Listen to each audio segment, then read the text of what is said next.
ये सखी घसवाहिन से फसल बा। हमर बहुआ के पापा ये सखी घसवाहिन से फसल बा। अरे घूमे ले रतवाही हो, अरे घूमे ले रतवाही बरहु जात के हौसल बा। हमर बहुआ के पापा ये सखी घसवाहिन से फसल बा। हमर बहुआ के पापा ये सखी घसवाहिन से फसल बा।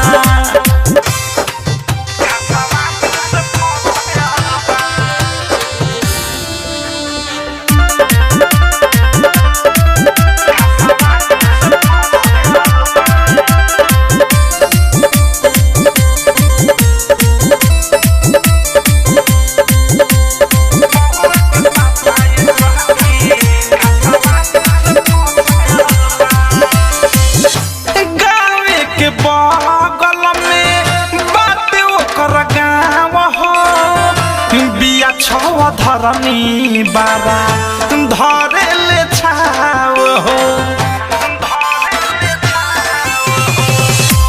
गाँव के बगल में बात ओकर गाँव हो, बिया छव धरनी बाबा धरे ले छाव हो।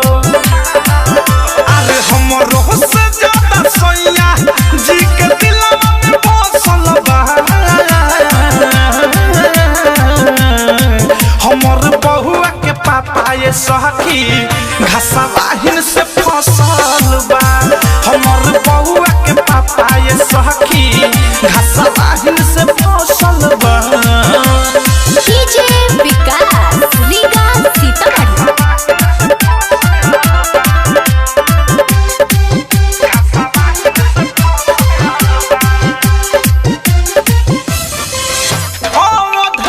प्रेमी हो लागल हो पाता ओकरा से जोड़ले बारे हौला नाता।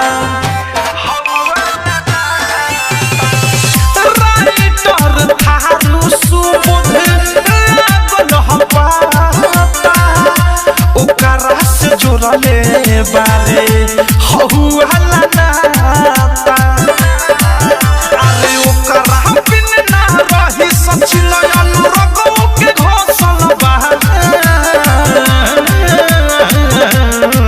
हमर बहुआ के पापा ये सखी घसवाहिन से फसल बा।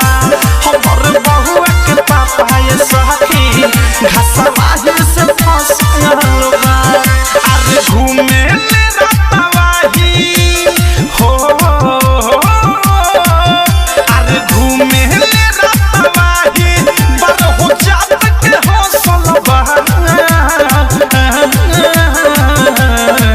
हमर बहुआ के पापा ये सखी घसवाहिन से फसल बा। हमर बहुआ के पापा ये सखी घसवाहिन से फसल बा। RCM recording studio Delhi.